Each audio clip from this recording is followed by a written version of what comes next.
dalang juga. Yang maunya gimana? Kalau dua-duanya bagaimana? Nggak apa-apa. Nyata ya kok sebebas-bebasnya ngono lho nyawa. Sekali.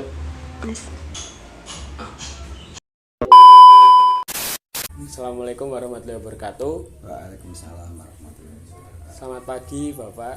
Saya Cesta Adabi, perwakilan dari kelompok 1 wawancara seni budaya, akan mewawancarai Bapak Jiman, seniman tradisional dan sebagai dalang dari wayang Jemblung. Sebelumnya bisa perkenalan diri dulu Bapak, namanya Bapak dan juga nama panggungnya. Ya, nama saya Sujiman. Ya, kalau nama panggung ya tetap Mbah Jiman gitu aja. Apakah benar Bapak juga menjadi dalang dari wayang Jemblung Bapak? Ya, tepatnya itu dalang Jemblung gitu loh. Istilah wayang Jemblung itu kan lahir belakangan gitu. Mungkin kalau lebih realnya sekitar tahun 87 lah. 87, berarti sekitar 35 tahun ya Pak? Sekitaran segitu. Bagaimana awal ceritanya kok Bapak ini tertarik ke dunia sebagai dalang wayang Jemblung itu bagaimana Pak? Sebenarnya dulu nggak tertarik sama dalangnya. Saya hanya tertarik dengan pada saat itu kan masih jarang-jarang ada tontonan ya. Paling yang ada wayang, kemudian yang ada jaranan, gitu pun jarang-jarang. Nah, yang paling murah, yang paling sering latihan di sekitar rumah itu ya Jemblung itu. Karena yang sering latihan Jemblung, kemudian kita dengar ada keinginan untuk belajar nabuh gitu ceritanya. Biasanya Bapak itu menjadi dalang dari wayang Jemblung itu ketika acara apa saja Pak? Ini dari masa-masa. Iya masa-masa. Jadi kalau zaman dulu kala itu sekitaran tahun 87, 88 sampai 90 itu ya ada hajatan, ada mantenan, ada sunatan, ada Agustusan, ada suran. Itu dulu kala seperti itu. Tapi seiring perkembangan zaman, saya masih teringat itu pada saat baru-barunya elektron masuk, itu semua orang yang punya hajat itu gandrung sama yang namanya elektron karena mudah, murah, dan pada saat itu sangat meriah kan gitu. Semua hadirin dalam tanda petik yang ikut kondangan untuk manten, sunatan itu kan bisa ikut menyanyi. Mulai tahun itu sekitar tahun 90 berapa itu lambat laun sudah agak mulai redup pamor daripada seni Jemblung itu sendiri. Apalagi setelah sekarang ini eranya mohon maaf era YouTube itu, dimana melihat segala macam ada di situ. 5 tahun terakhir tuh hampir tuh tidak pernah ada orang nanggap, dalam tanda petik orang nanggap. Tapi kalau kita masih pentas tuh masih, tapi pentasnya justru meringankan kita, tapi kita kurang puas. Contohnya pentas ngamen virtual yang diadakan oleh Kota Kediri, yang diadakan oleh Provinsi Jawa Timur. Ya kita paling setengah jam, maksimal 1 jam, cuma itu. Jadi 5 tahun yang lalu mulai sampai sekarang itu kita itu hanya untuk mengisi acara pemerintah. Dan mungkin terakhir nih Pak, ada kesan dan pesan yang ingin disampaikan Bapak untuk pemuda-pemuda Indonesia sekarang gitu untuk melestarikan seni Jemblung sendiri ini. Sebenarnya tidak hanya kepada pemuda ya.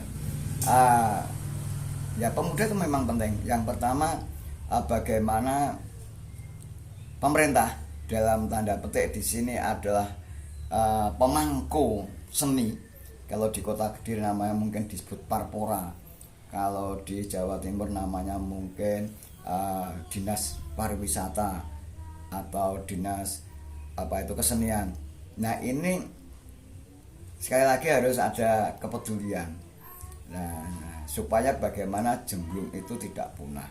Itu dalam satu sisi sebagai pemangku kepentingan. Nah, di satu sisi untuk generasi muda, nah ini kalau kita melihat suatu seni daerah itu kadang-kadang membosankan. Tapi coba diresapi bahwa dalam satu seni daerah itu mengandung pesan yang adiluhung. Kalau semua bisa meresapi itu, saya kira akan terusik untuk melestarikan ini. Dan satu pesan saya, kalau mau melestarikan Jemblung itu jangan hanya konsep gamelannya, tapi semua konsep Jemblung itu memang harus dilestarikan. Jangan hanya pinjam gamelan dangdung saja, tapi isinya sudah lain. Nah, sehingga kalau boleh saya bicara, kalau namanya si Jemblung, instrumennya ya seperti itu, bagaimana ceritanya, bagaimana isi pesannya, bagaimana ada pariannya, interaksi. Nah ini menurut saya itu, dan saya sangat senang sekali bahwa adik-adik generasi muda ini, walau ini dalam tanda petik sebenarnya adalah proses pemaksaan. Anda kesini itu karena diperintah sama guru, ya enggak? Nah, harapan saya itu nanti coba kita itu senang pada budaya. Mohon maaf, boleh pandai di dalam teknologi, tetapi kalau budaya ini tidak mengikuti, hancur juga. Mengapa hancur juga? Pandai teknologi tetapi tidak mengikuti budaya, teknologinya dipergunakan untuk menghancurkan orang. Waduh. Iya kan? Betul. Ahli teknologi, ahli rekayasa genetika, ahli dalam pembuatan vaksin, ahli dalam pembuatan virus. Tetapi kalau tidak disertai dengan budaya di mana itu sentuhan nurani, itu justru akan mencelakakan kita semua. Jadi kalau boleh saya, mohon maaf, kalau boleh menyitir pendapat beberapa ahli bahwa bagaimana otak kanan dan otak kiri itu bisa berjalan dengan seimbang. Nah, konsep daripada selaras dan serasi dan seimbang itu sangat penting sekali.